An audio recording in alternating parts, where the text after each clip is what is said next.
आपका favourable colour कौन सा है जो आपको धन का आकर्षण केंद्र बना देगा। कौन सा है आपका लकी कलर और उसको कैसे यूज करना है, अपनी लाइफ में कहां कहां उस कलर को आप लगा सकते हैं। मैं आपको सिखाऊंगी आपकी जन्म कुंडली में आप अपने धन के ग्रह को कैसे देखें और कैसे उसे मजबूत करें। तो चलिए शुरू करते हैं। ग्रहों की बात गुरु माँ के साथ।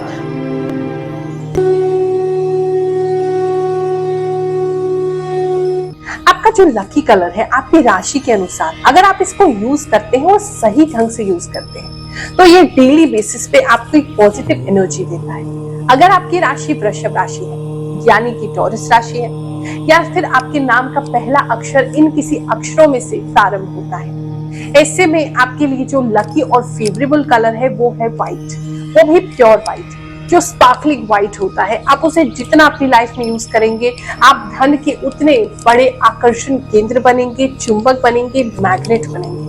अब मैं आपको बताने जा रही हूँ आपके लकी कलर को, आपके फेवरेबल कलर को आपको कहाँ कहाँ यूज करना है। आप इस कलर को डेली कपड़े जो पहनते हैं उसमें यूज कर सकते हैं। जितना ज्यादा आप अपना फेवरेबल लकी कलर यूज करेंगे उतना ज्यादा वो आपको बेनिफिट करेगा, धन को आपकी ओर आकर्षित करेगा। आप चाहें तो इसको अपने वॉल कलर्स में भी यूज कर सकते हैं, यानी जिस कमरे में आप बैठते हैं उसके अंदर भी इन कलर्स को आप ऐड कर सकते हैं, पेंट करा सकते हैं इस कलर का। जो टेबल्स हैं, चेयर्स हैं, जो उसकी जो अपहोल्स्ट्री है, उसका जो कपड़ा है उसमें आप यूज कर सकते हैं। टेबल कलर या टेबल का जो कवर है उसमें यूज कर सकते हैं। ये आपको बहुत बेनिफिट करेगा। ऑफिस है आपका कोई या शॉप है उसमें भी आप अपना फेवरेबल कलर जितना यूज करेंगे वो उतना आपको अच्छी वाइब्रेशंस लेकर के आएगा। साथ ही आपकी जो सोने वाली बेडशीट है ये बहुत जरूरी होती है। आप जिस कलर पे सो रहे हैं वो आपको उसी तरीके से वो जो कलर है वो आपको इफेक्ट करता है, आपके चक्रास को भी बैलेंस करता है। तो इसीलिए आप उस कलर को अपनी बेडशीट्स में भी यूज कर सकते हैं, कर्टन्स में यूज कर सकते हैं, आप उसे अपने मोबाइल के वॉलपेपर में भी यूज कर सकते हैं, क्योंकि जितना लकी कलर को देखोगे उतना लकी बनोगे। अपनी कार में आप इसे यूज कर सकते हैं, अपनी बाइक में यूज कर सकते हैं, आप घर के बाहर का जो पेंट है उसमें भी इसको यूज कर सकते हैं। और जहां भी आपको लगता है कि कलर की बात है तो हमेशा अपने लकी कलर को, अपने फेवरेबल कलर को ही आप चॉइस करें। हाँ, बस ये मत समझिएगा कि गुरु माँ ने हमको बता दिया है तो हम बस ये 3 उपाय करके घर पे बैठ जाएंगे और धन हमारी ओर खूब चल के आता जाएगा। देखो, मेहनत तो आपको करनी है, कर्म तो प्रधान है ही इस कर्म भूमि में, लेकिन हाँ, जो मेहनत का फल आपको नहीं मिल रहा है इस तरह के उपाय करने से वो मेहनत का फल आपको मिलने लगता है। अगर आपको लगता है कि गुरु माँ बहुत उपाय कर लिए हैं, थक गए हैं, समझ नहीं आता क्या करें, तो बिल्कुल मत परेशान होइए। आपकी गुरु माँ हमेशा आपके साथ है। जिन लोगों के पास धन की कमी है उनके लिए हम फ्री जनता दरबार लगाते हैं।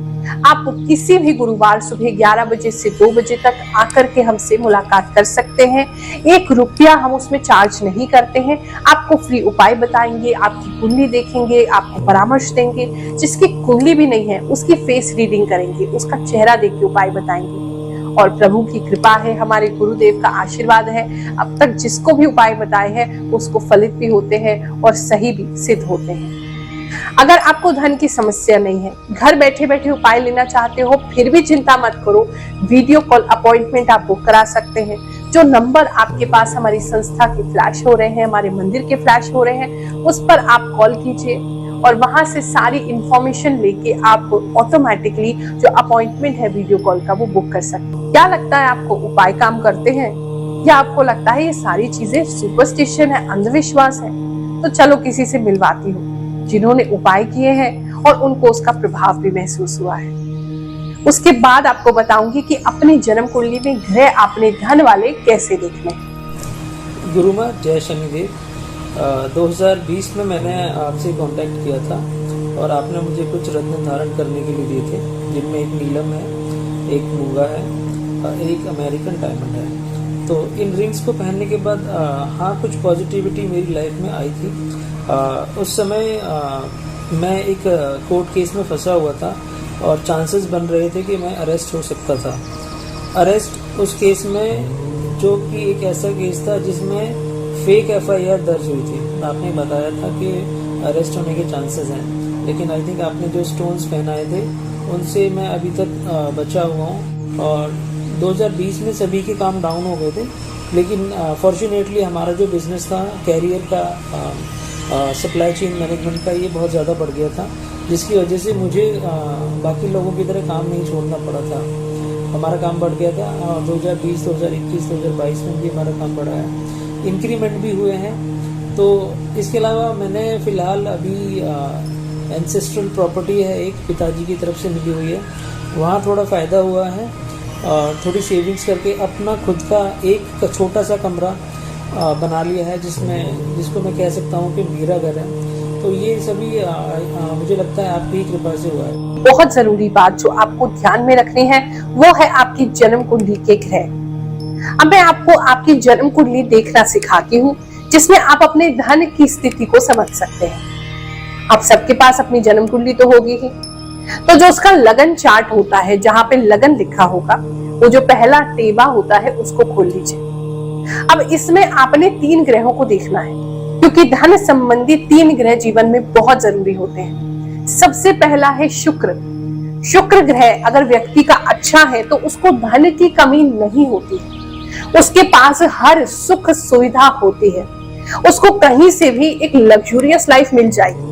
चाहे ऐसा व्यक्ति किसी भी गरीब घर में जन्म ले, लेकिन धीरे धीरे करके उसके जीवन में ये सारी सुख सुविधाएं, चाहे वो घर हो, चाहे गाड़ी हो, चाहे अच्छा रहन सहन हो, अच्छा कपड़े हो, अच्छा खाना हो, उसे सब कुछ मिलता है, क्योंकि शुक्र जो है वो लक्ष्मी के कारक है। तो आपको ये ध्यान में रखना है, जहां भी आपकी जन्म कुंडली में शुक्र लिखा है, वो शुक्र देख लीजिए कहाँ बैठे हैं। जो मैं आपको दिखा रही हूँ टेबल, उस टेबल को ध्यान से देख लो। शुक्र इन घर में या इन राशि में बैठे नहीं होने चाहिए। सबसे पहला तो इंपॉर्टेंट चीज आपको देखनी है, आपका शुक्र ग्रह नीच का ना हो, यानी कि 6 नंबर राशि में नहीं बैठा हो। अगर 6 नंबर राशि में बैठा है, इसका मतलब वो नीच का है, आपको शुभ फल नहीं देगा, धन की तंगी बनी रहेगी, धन से परेशान रहेगी। अगर उच्च का है, 12 नंबर में बैठा है, 12 नंबर राशि में है, मीन राशि में, तो समझ लीजिए बहुत अच्छा है, धन की स्थिति हमेशा अच्छी बनी रहेगी। और भी शुक्र के जो अच्छे घर होते हैं, जो अच्छी राशि होती है, जो मित्र घर होते हैं, वो सब मैं आपको इस टेबल में दिखा रही हूँ, आप इसको देख के समझ सकते हैं। अब आपने अपना शुक्र देखना है और शुक्र देखना है कौन से नंबर में है। अब इस टेबल से मैच कर लीजिए कि आपको पता चल जाएगा आपका शुक्र अच्छा है, नहीं है या सम है। यानी कि सम का मतलब अच्छा भी नहीं है, खराब भी नहीं है, बीच का है, आपको एवरेज रिजल्ट देगा, एवरेज फल देगा। दूसरे नंबर का जो ग्रह होता है, जो धन के लिए बहुत जरूरी है, वो है बुध। बुध हमारे व्यापार का कारक है, बुध लक्ष्मी का कारक है, बुध बुद्धि का कारक है, वाणी का कारक है। अगर आपके जीवन में धन की कमी है तो बुध की स्थिति देखने भी बहुत जरूरी है। तो अब अपनी कुंडली में बुध ग्रह की स्थिति देखिए कि कौन सी राशि में बैठा है। बुध 12 नंबर राशि में नहीं होना चाहिए। जहां मीन राशि है, 12 नंबर लिखा है, अगर आपका बुध वहां है तो पक्का भैया गड़बड़ है, फिर तो आपको उसको ठीक करना पड़ेगा। हाँ, 6 नंबर राशि में बैठा है या 3 नंबर राशि में बैठा है तो अच्छा है। 6 में बैठा है तो उच्च का हो जाएगा, 3 में बैठा है तो स्वग्रही हो गया, आपके लिए अच्छा है। और इसके लिए बुध अच्छा है या नहीं, कौन से नंबर आपकी राशि में बैठा है, वो टेबल देखिए और उस टेबल का स्क्रीनशॉट भी आप ले सकते हैं। देख करके कि आप अनुमान लगा लीजिए कि आपके लिए बुध अच्छा है, बुरा है या सम है। अपने स्वयं के लिए भी बहुत समय से, क्योंकि एक मंदिर को चलाने के लिए, एक आश्रम को चलाने के लिए, एक धार्मिक संस्था को चलाने के लिए भी तो अर्थ की आवश्यकता है, तो उसको चलाने के लिए मैं स्वयं इसका प्रयोग करती हूँ। और मेरे जितने भी भक्त हैं, जब उनको आर्थिक दिक्कत आती है तो वही सजेस्ट करती हूँ। आप लोगों के लिए जो हमने 9 ग्रह का लॉकेट बनाया है, जिसे हम सर्व मनोकामना सिद्धि लॉकेट कहते हैं, उसमें भी हमने एक कर कौड़ी लगाई है, क्योंकि माता लक्ष्मी को कर कौड़ी बहुत प्रिय है। और जब हम इस कर कौड़ी को माता लक्ष्मी की ये जो श्री सूक्त का जो स्तोत्र है, जो पाठ है, जो ऋचाएं हैं, इससे हम मंत्र सिद्ध करते हैं, तो तब उसका फल आपको कई गुना होकर के मिलता है। माता लक्ष्मी प्रसन्न होती हैं और जितने भी लोगों ने आज तक सर्व मनोकामना सिद्धि लॉकेट पहना है, उनकी आर्थिक समस्या जरूर दूर हुई है। अगर आपको धन संबंधी ऐसी समस्या है तो आप श्री सूक्त का रोजाना पाठ करें, और चाहे तो हमारी गुरुमा फाउंडेशन एवं शनिपीठ मंदिर से आप लॉकेट भी अपने लिए मंगा सकते हैं। अब बात करते हैं तीसरे ग्रह की, बृहस्पति। बृहस्पति ग्रह अगर आपका अच्छा होगा तो आपकी लाइफ में कहीं ना कहीं से आपको एक अच्छा जीवन दिला ही देगा। मान सम्मान रहेगा, सोसाइटी में लोगों के बीच में आपकी धाक जमेगी। आप जहां जाएंगे लोग आपको एक अच्छा इंसान समझेंगे, एक सम्मानित व्यक्ति समझेंगे। आपकी मान प्रतिष्ठा तो बढ़ेगी, साथ में धन व्यवस्था भी बढ़ेगी, क्योंकि आज के इस कलयुग में जिसके पास धन है उसके पास नाम भी है, उसके पास जिसके पास पैसा है उसके पास लोग भी हैं, उसका एक अच्छा सोशल सर्कल भी। तो बृहस्पति अगर अच्छे होंगे तो धन के रास्ते भी बनाएंगे, नाम भी देंगे, सम्मान भी देंगे। अब आपने देखना है अपनी जन्म कुंडली में बृहस्पति कौन सी राशि में बैठा है। अगर 10 नंबर राशि में बैठा है मतलब कि नीच का है, नीच का है तो बिल्कुल खराब हो गया। आपको हमेशा सम्मान भी नहीं मिलेगा और धन से भी तंग रहेंगे। अगर आपका जो बृहस्पति ग्रह है वो अच्छी जगह बैठा है, यानी कि 4 नंबर राशि में बैठा है, कर्क राशि में बैठा है तो उच्च का है, अच्छे फल देगा। अपनी ही राशि में बैठा है, धनु में बैठा है, मीन में बैठा है, यानी 9 नंबर में है, 12 नंबर में है तो भी अच्छे फल देगा। बाकी आपकी कौन सी राशि में है आप उस टेबल से टैली कर सकते हैं। अब ये तो मैंने आपको बेसिक एक बता दिया, वैसे बहुत सारी चीजें और देखी जाती हैं धन की स्थिति के लिए, लेकिन एक बेसिक आइडिया मैंने आपको दे दिया है। अब इसमें मान लीजिए कोई ग्रह आपका किसी क्रूर ग्रह के साथ बैठा है तो उसका प्रभाव कम हो जाएगा, किसी ग्रह की दृष्टि उस पर पड़ रही है, राहु केतु परेशान कर रहे हैं तब भी दिक्कत आती है, लेकिन फिर भी मोटा मोटा इससे आप आंकलन कर सकते हैं कि आपकी धन की स्थिति जीवन भर कैसी रहेगी और कैसे इसको बढ़िया भी करना है, वो भी मैं अभी आपको लास्ट में बताऊंगी, तो वीडियो को छोड़ के मत जाइएगा। अब दूसरी एक और चीज आपको अपनी जन्म कुंडली में देखनी है। जन्म कुंडली में 1 से लेकर के 12 घर होते हैं, जैसे कि आपको स्क्रीन पर दिख रहे हैं। कौन सा घर किस चीज के लिए होता है वो भी मैं आपको स्क्रीन पर दिखा रही हूँ। अब इसमें धन के लिए दूसरा घर और एकादश घर यानी कि 11वां घर, ये बहुत इंपॉर्टेंट है। यानी कि अगर 2 नंबर घर में कोई अच्छा ग्रह है तो फल देगा, आपकी 11 नंबर घर में अच्छा ग्रह है तो आपको फल देगा, या तीनों में से जो मैंने आपको बताए हैं शुक्र, बुध और बृहस्पति, अगर ये बैठे हैं दोनों में से किसी भी घर में और अच्छे उच्च होके बैठे हैं तो धन की स्थिति जीवन भर बहुत अच्छी रहेगी। अब आपने अपने द्वितीय भाव को और एकादश भाव को देखना है, वहां देखना है कोई क्रूर ग्रह तो नहीं बैठा है, राहु केतु तो नहीं बैठा है, अच्छे घर है कि नहीं और वो अच्छी राशि में है कि नहीं। और ऐसे ही इसके आगे भावेश की स्थिति भी देखी जाती है, यानी कि उस भाव का जो स्वामी है उसकी स्थिति क्या है, उसके हिसाब से भी हम देखते हैं। लेकिन इससे आपको एक आइडिया लग गया होगा कि आपके ग्रह धन के कैसे हैं। लेकिन एक और रूल समझ लो, एकादश भाव में कहते हैं जो भी ग्रह बैठा हो, चाहे वो नीच हो चाहे वो क्रूर हो, वो भी अच्छा परिणाम देने लगता है। लेकिन फिर भी अगर आपको लगता है कि परिणाम अच्छा नहीं आ रहा है, मुझे वो रिजल्ट जो मेरी मेहनत का मिलना चाहिए वो नहीं मिल रहा है, तो मैं आपको इन तीनों ग्रह को अच्छा करने के लिए उपाय बता रही हूँ। इस उपाय को आप फॉलो करिए, छोटे छोटे घरेलू उपाय हैं, आपको धन की स्थिति जरूर बेहतर होती हुई दिखाई देगी। मात्र 21 दिन करके देखो, बहुत चीजें बेटर होंगी। उसके बाद एक बार आकर के या तो गुरु माँ से दिल्ली में मिलना, नहीं तो मुझे फोन कर लेना, वीडियो कॉल अपॉइंटमेंट ले लेना, मैं आपको आगे क्या करना है वो बताऊंगी। आपका शुक्र ग्रह अच्छा नहीं है, आपको पता चल गया है, नीच राशियों में बैठा है या शत्रु राशि में बैठा है, ऐसे में क्या करेंगे, शुक्र को अच्छा करो। बलवान करने के लिए क्या करोगे, उसके लिए आपको रोजाना परफ्यूम का यूज करना है। नेचुरल इत्र या परफ्यूम आप लगाना शुरू करें। अब ये मत कहना कि गुरु माँ हमें अच्छा नहीं लगता है, अरे आपको नहीं अच्छा लगता, शुक्र देवता को तो लगता है, उनके खुशी के लिए आपको लगाना है। अच्छा सा कोई फ्लोरल सेंट आपको लगाना है, परफ्यूम लगा सकते हो, डिओड्रेंट लगा सकते हो जिसमें फूलों की खुशबू हो, जितना नेचुरल हो उतना अच्छा है।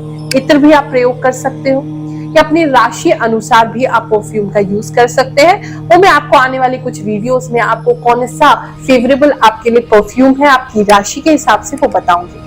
लेकिन आप शुक्र को अच्छा करने के लिए कोई सा भी परफ्यूम लगाओ, वो काम करेगा। दूसरा है आपको अपने नहाने की पानी की जो बाल्टी है उसके अंदर जो बड़ी इलायची रहती है काले रंग की, वो आपने डालनी है। उसे डाल करके आप रोजाना स्नान करो और उसके बाद आप उसको किसी मिट्टी में फेंक देना, ना तो डस्टबिन में फेंकना, ना नाली में गिराना।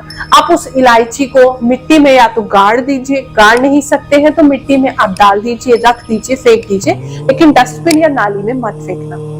इससे रोजाना स्नान करोगे, आप देखोगे 21 दिन के भीतर भीतर आपका शुक्र आपको अच्छा फल देने लगा है। अगर आपको दिखा आपका बुध अच्छा नहीं है, और हाँ, एक और प्रश्न आप लोग करेंगे कि क्या हम सारे उपाय कर सकते हैं, तो तीनों ग्रह के उपाय भी आप साथ में कर सकते हैं, उसमें कोई विरोधाभास नहीं है। अब मान लो आपका बुध ग्रह अच्छा नहीं है, आपको पता चला नीच राशि में है या शत्रु राशि में है। ऐसी स्थिति में आपने क्या करना है, आपने रात के समय हरे मूंग की दाल साबुत लेके आनी है, उसको भिगोना है 1 मुट्ठी, और भिगोने के बाद जब वो मुलायम हो जाए सुबह के समय अपने खाने से पहले उसे पक्षियों में या कबूतरों के बीच में डाल दीजिए। दूसरा उपाय करना है, आपके आसपास जो भी माता का मंदिर हो, देवी माँ का मंदिर हो, वहां सेवा करो। तन मन धन जो आप कर सको वहां सेवा दो। आप देखोगे आपके बुध ग्रह अच्छे होने लगे हैं। अब बात करते हैं बृहस्पति की। अगर आपका बृहस्पति ग्रह अच्छा नहीं है तो उसके लिए क्या करेंगे? उसके लिए आपने किसी गुरुकुल, जहां पर के वैदिक शिक्षा दी जाती हो, जहां बच्चों को धर्म सिखाया जाता हो, अच्छा ज्ञान दिया जाता हो, वहां कुछ भी सेवा करनी है या दान करना है। वहां दान करने से बृहस्पति बहुत प्रसन्न होंगे, आपको अच्छे फल देंगे। दूसरा आपको करना है बृहस्पति के लिए, आपने अपना जो पूजा घर है, जो मंदिर है या मंदिर का कमरा है, उसे खुद साफ करना है और रोजाना साफ करना है। और जितना साफ करोगे, जितना अच्छा रखोगे रोजाना, आपके बृहस्पति उतने प्रसन्न होते जाएंगे। अब एक मिस्टेक आप हमेशा करते हैं, उपाय तो खूब करते रहते हो, कहते हो लगते नहीं है। अरे भैया, उपाय करते हो तो प्रार्थना भी तो किया करो, भगवान को ये भी तो बताओ, प्रभु मुझे ये चाहिए। कलयुग में तो माता अगर उसके सामने रो नहीं तो वो भी दूध ही पिलाती।